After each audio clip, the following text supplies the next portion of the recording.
Oi, gente, tudo bem? Gente, essa é uma das palestras mais difíceis que eu já resumi aqui. Eu só me bati assim com as de conceito de mecânica quântica, que foi uma das primeiras que a gente fez, né? Até me vesti aqui toda glamourosa na quarentena pra tentar explicar a famosa palestra dos astronautas. Então, assim, o meu lado racional, ele diz que tem muita inconsistência nessa história, sabe? Porque, tipo assim, é como você dizer que o todo dá livre-arbítrio total e ao mesmo tempo você dizer que o todo interfere, sabe? Nesse sentido, assim. E ao mesmo tempo os astronautas têm todo o poder, inteligência e não sei o que, e ao mesmo tempo sai do controle, sabe? Então, eu realmente gostaria de ajuda, quem tem um entendimento melhor sobre, pra esclarecer certas coisas pra mim, assim, no caso, né? Então, no começo da palestra, ele fala que um menino chegou à internet na ilha do Deus Rambo e um menino pesquisou lá e viu que o Rambo também fazia outros filmes e que, na verdade, era um ator chamado Stallone. E ele pegou e começou a espalhar para as pessoas próximas, dizendo, né, tipo, olha, a gente quer descobrir e tal, Deus Rambo não é bem assim. É... Aí o que acontece? Eles prendem o menino para silenciar ele, né, e fazer ele, tipo, parar de divulgar essa história, na verdade, né. Eles querem que seja mantido do jeito que é, o Deus Rambo recebendo oferendas sanguinárias e tal, né. Vou ler aqui pra ver se faltou algum detalhe. Aí ele viu sendo Rock Balboa, né? Daí ele ficou na dúvida quem era Deus. Aí a sociedade ficou um pouco dividida, mas ninguém teve a coragem que nem o menino teve, né? Aí os pajés queriam que exterminasse quem discordasse do Deus Rambo sanguinário. E a população não se manifestou quando ele foi preso, para não ter problema, decidiram ficar enquadrados. É difícil, é fácil perpetuar a maior mentira que seja, basta que ela seja repetida inúmeras vezes e a partir daí não deixar ninguém questionar. A maioria vai morrer de medo do que a opinião pública pensa. Fazer de conta que o problema não existe, que não é com você. Quantas vezes, né, a gente fez coisa parecida. Quando você joga coisas para debaixo do tapete, chega uma hora que você vai somatizar. Quando você nega o óbvio, você fica com uma disputa na sua consciência, que consome energia do seu sistema imunológico. Aí que tá o problema, né? Às vezes você até cala, mas tipo lá dentro fica aquela vozinha, né? Hoje eu tava assistindo outra palestra dele sobre PNL quando um vendedor oferece brinde, daí se você tipo pega o brinde e não compra o que a pessoa tá querendo, aí depois você fica tipo se sentindo devedor por causa do brinde e aquilo fica maquinando na sua cabeça. No começo, se você tem uma atitude, vou pegar e pronto, tô, tô, tô sendo esperto, tô me favorecendo. Só que depois fica corroendo até que você, tipo, nossa, eu fiz errado, eu preciso recompensar a pessoa que me deu o presente, sabe? Então ele fala, é mais ou menos nesse sentido, quando você joga as coisas para debaixo do tapete, chega uma hora que vai somatizar. Você nega o óbvio, fica uma disputa na sua consciência, que consome energia do seu sistema imunológico. Aí mexeu no sistema imunológico, deu ruim, né, gente? Aí é o contrário da saúde, no caso. Daí em 300, daí vai começar a história do astronauta, tá, gente? Ele falou que faz 300 anos só que a gente teve a revolução industrial e olha o tanto de tecnologia que a gente já tem. Então, o que seria possível para civilizações que já estão aí, ó, anos e anos e estão mega avançados no que eles querem, né? No futuro vão querer colonizar outros lugares e dificilmente será pacífico e sem exploração, como foi no passado com a África, Incas e Maias. Isso sobre a humanidade quando evoluir a tecnologia, tá, gente? Aí ele começa a história aqui, que chega num planeta em que os macacos já estão andando em pé, aos 37 minutos da palestra, isso, tá?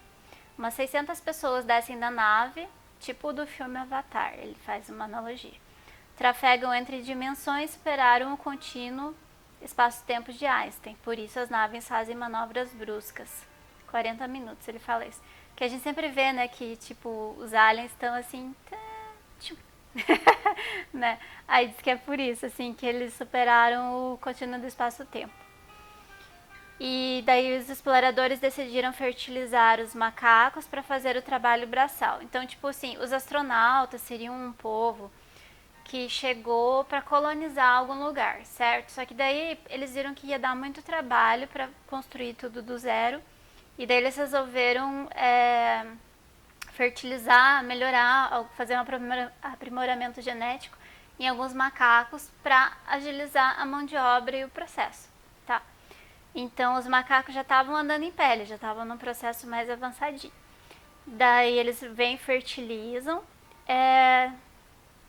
Primeiro controlado. O astronauta fertiliza o macaco ou todas as astronautas ficam grávidas junto, tá? Para sempre gerar mais desses híbridos, né? No caso. Só que eles viram que assim ia demorar muito, porque não tinha astronauta suficiente para gerar e tal. Daí eles e até tipo, crescer para você ter alguma força braçal para trabalhar, ia demorar muito. Daí eles resolveram liberar a cruza entre os macacos também, certo? Só entre os melhorados, no caso, né? Esses que já tinham essa inserção genética dos astronautas. E para povoar mais rápido, o que saiu um pouco do controle. Ele disse que as astronautas ficavam direto em gestação, imagina, né, coitadas, né, tipo, engravida, tem e já engravida de novo e tal. Daí ninguém estava contente, os astronautas não queriam fazer serviço braçal, mas também estava nesse impasse aí, né. Aí os geneticistas controlam tudo pelo DNA para serem trabalhadores que não questionam. Resolveram criar uma hierarquia e se posicionaram como deuses. Então, essa hierarquia foram reinos, monarquias, no caso. Cada astronauta tinha o seu reino lá e daí tinha o controle, né? Se posicionava como deus até. Aí, olha que legal sobre Dark isso aqui. Nos 53 minutos, Hélio fala do paradoxo de voltar no tempo e matar o avô, que você deixaria de existir, que é errado. Porque o tempo é uma frequência, é quadridimensional. Qual é a frequência desse contínuo ou momentum no espaço-tempo? E endereço. Que não existe distância, que até Einstein disse que é quadridimensional. Troca de faixa de comprimento da onda, frequência. Então, sobre viagens no tempo, é isso aí que ele quis dizer. Aí, voltando aos astronautas. Os astronautas ficaram em palácios ou templos com vários filtros para se chegar até eles. Inventam um monte de cerimônias e rituais, às vezes aparecem para os macacos e fazem festas para deixá-los felizes. Alguns dos híbridos tinham certos poderes dos astronautas, como telepatia e clarevidência. Os híbridos também eram uma parte da realeza, sabe? Ficou em escala, assim, né? Astronauta puro, híbrido, depois os macacos, ok? Em locais com muitos macacos incitou-se guerra entre eles, sendo que os astronautas sabiam o porquê. Mas poucos da realeza também, mas a maioria foi manipulada só para reduzir a população. Então, às vezes, eles controlavam a população de macaco, incitando a guerra um contra o outro. Quando chegam na população desejada, faça a trégua da paz. Às vezes, o ego do astronauta fala mais alto, ataca e mata um reino vizinho, e assim vai tomando tudo que pode. Queria chegar até o espaço-porto. Daí, assim, diz que só tinha um espaço-porto, só um lugar estratégico, assim, né? Mas é estranho, porque se a nave é tão evoluída, ela pode ir para qualquer lugar. Mas, enfim, decidiram reunir tudo ali, nesse espaço-porto. Aí o chefão mandou jogar uma bomba nesse conquistador. Ó, tava toda a realeza dos astronautas reunidas, próximo desse espaço-porto. E eles não queriam que fosse tomada. Daí esse cara que tava com o ego grande, esse astronauta que tava querendo tomar os outros reinos, no caso, aí mandaram jogar uma bomba atômica nele. Só que o vento interferiu e acabou matando os poderosos, os chefes dos astronautas. Aí, tipo assim, tiro no pé, no caso, né? Deu ruim o negócio. Aí, quem sobrou migrou para as periferias que não estavam afetadas pela radiação. Aí a gente fica pensando, isso aqui será que é a história da Terra? Não sei o que. Ele fala que não. Tem um momento ali pra frente que ele fala que não é na Terra isso aqui. Mas, tipo, pode ser uma analogia boa, né? Enfim. Aí tem uma frase bem legal aqui, ó. 1 hora e 28 minutos. Se você divide, você domina. Não pode deixar se unir. Por isso que é instalado tanta programação na gente de a gente não gostar do que é diferente, sabe, gente? Da gente reclamar e ver só as diferenças entre os irmãos e não as semelhanças, sabe? Então é muito nítido isso. É mais fácil pra gente ser dominado, no caso, né? Aí, os astronautas controlam o DNA, então vivem muito mais que os macacos. Quando morrem, vão para a quarta dimensão. Ele falou que tem tipo 1000 anos, como se fossem os vampiros do crepúsculo. Aí se espalham como tentáculos para controlar mídia e etc. E mandam ordens que o vizinho não entende por quê e não sabe, mas que no conjunto vai funcionar como queria. O que é isso aqui? O que ele quis dizer? Tipo assim, às vezes, por exemplo, assim, se fosse que nem os nossos países aqui, certo? Chega uma ordem e você não faz a menor ideia por quê. Só que daí, como veio de um superior, você faz. Daí vai se encaixando uma coisa que você fez com coisa que o outro vizinho fez, com outra coisa, sabe? E assim vai montando a teoria geral que eles queriam que acontecesse. Não sei dar um exemplo prático disso, na verdade, mas tipo peões, né? São peões numa estratégia maior, assim, de um jogo. Começaram a surgir sociedades secretas, mas os astronautas controlam até os... presta atenção nisso. Os astronautas controlam até os místicos que acham que não estão seguindo ritos do sistema e os chamados esotéricos que não se enquadram nas religiões oficiais. 1 hora e 51 minutos, ele fala isso. Então, tipo, em teoria, quem acha que não tá no sistema também, sabe? Eu fiquei indignado com essa parte aqui. Poderoso chefão astronauta está na quarta dimensão. Os híbridos não vão na mesma escola que os macacos. Daí ele citou o exemplo do Vale do Silício, que tem para os filhos dos importantes lá, eles nem usam computador, que eles aprendem como pensar, na verdade.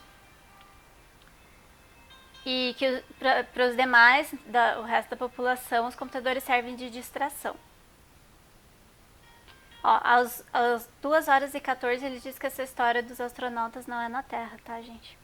Aí ele cita o Rupert Sheldrake, do campo morfogenético, que diz que o que os macacos aprendem, uns aprendem, os outros de outra ilha acabam fazendo também, porque a informação trafegou pelo inconsciente coletivo do cosmos. Aí ele fala da astrologia, que é energia, mecânica quântica, e que os sacrifícios são feitos em datas específicas para potencializar medo e etc., que alimenta os negativos, que é o ectoplasma. Diz que é o ectoplasma que alimenta os negativos. E que, inclusive, os astronautas são negativos e se alimentam de medo também. Aí ele diz assim, a função da ciência é falar para todos que não existe nada além da terceira dimensão, só a matéria. Isso ajuda a dividir mais quem é religioso de quem não é. Então, aquela coisa que eu falei ali, né? Tipo, tudo que é diferente divide e daí com divisão é mais fácil de dominar. E a função da ciência é falar que não existe nada além disso, que é só comprovado cientificamente, que nem eu falei no vídeo anterior da menina da física e afins, que adora desmentir tudo. Antes de gravar esse, eu vi outro dela... Qual que era que ela tava desmentindo? Nossa, fugiu aqui. Mas enfim, ela adora, né, tipo, pela ciência mostrar que não, né, que toda essa parte mística não... Mas não é assim, cara, que funciona, tipo... Cada um tem o seu campo de atuação, assim, você vai chegar até um ponto e a parte mística vai mexer em outro ponto. Então, não tem muito que, sabe, você querer desmentir e falar... Eu entendo que, às vezes, podem falar que coach ou terapeutas e etc., eles queiram, tipo, manter a gente dependente deles e ganhar com consultas e tal, né? Mas isso pode acontecer com psicólogos, com psiquiatras também. Então, é bem, assim... Eu tinha uma máxima quando eu tava muito feliz que eu descobri esse mundo místico, assim, sabe? Que, tipo... Você pode contestar, falar o que você quiser, tipo, e quem tá feliz sendo místico vai continuar feliz. Você pode contestar, você pode querer provar, não importa. Se pra você ressoa como verdade e tá te fazendo bem, sabe, não tem muito o porquê você procurar na ciência, sabe? Procurar provas, assim. Eu sei pelo racional, porque geralmente tudo que o Hélio fala eu pesquiso na internet depois, sabe? Mas enfim, aí a gente fica nesse, né, nessa dualidade, assim, do matéria e espírito, na verdade. Aí ele comentou aqui do interesse que países e grupos têm de que o nível de conhecimento e estrutura bélica seja parecida para que possa haver guerra e não massacre. Porque se alguém é muito poderoso e não tem ninguém para bater nele, aí vira massacre. Então, tipo, ele até fala que espalhava as informações entre os reinos lá dos astronautas para, tipo, não deixar que ficasse alguns muito avançados e outros muito retrocessos, assim, sabe? Para poder ficar mais nivelado. Aí ele diz aqui que fica lucrativo fornecer para ambos os lados, quando os dois têm poderio similar. Estão instaurando uma única moeda para os astronautas dominarem o planeta todo. Daí eu fico assim, tá, gente, mas tá, não é na Terra. Mas eles já não dominaram tudo? Eles já não têm o controle genético de tudo? Tipo, sabe, eu fico assim meio nessas incoerências. Ele fala do chip de novo para os casos de sequestro ter localizador, né? Tipo, mais um argumento assim para convencer as pessoas, além de usar para dados bancários, que sequestro já teria o localizador. Às 2 horas e 50 minutos da palestra é isso. O chip, em teoria, pode desligar, desativar uma pessoa, tipo assim, tô aqui, Vivinha da Silva. Aí os negativos, eu tô com chip, dos negativos vê que eu tô postando um negócio do bem aqui pra expandir a consciência, pá, desliga, deu, né? Paro de falar aqui. Ainda bem que eu não tenho chip, mas eu não sei. Eu vi um vídeo uma vez de uma indicação de um cara do grupo de mecânica quântica que diz que a gente tem chips no perispírito e nem sabe, né? Que foi instalado lá por outras raças em outras dimensões e tal. Mas, em teoria, né, eu estou aqui, sem chips. Fui pedir proteção contra o chip também, que nem diz que a gente tem que pedir proteção.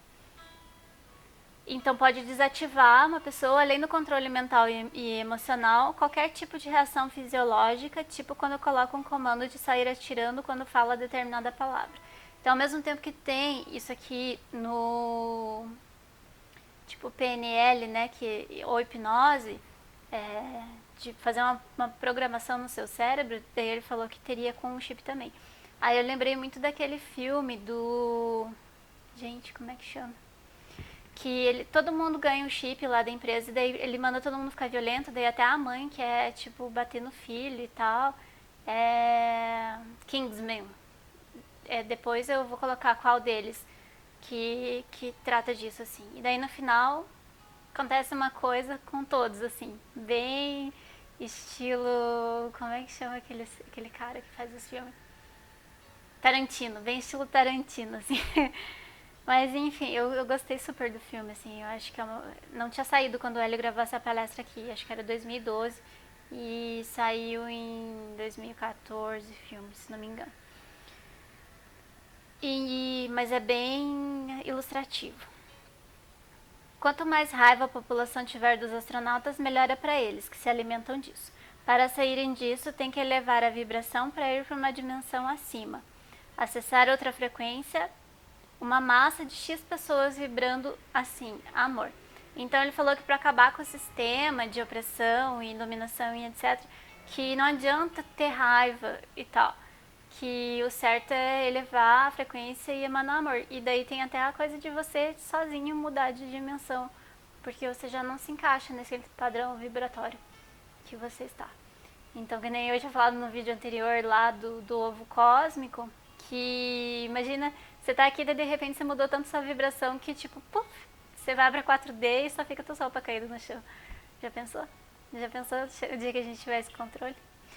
Então é isso, gente. Esse vídeo é bem difícil, assim, de absorver. Eu acho, né, pelo menos.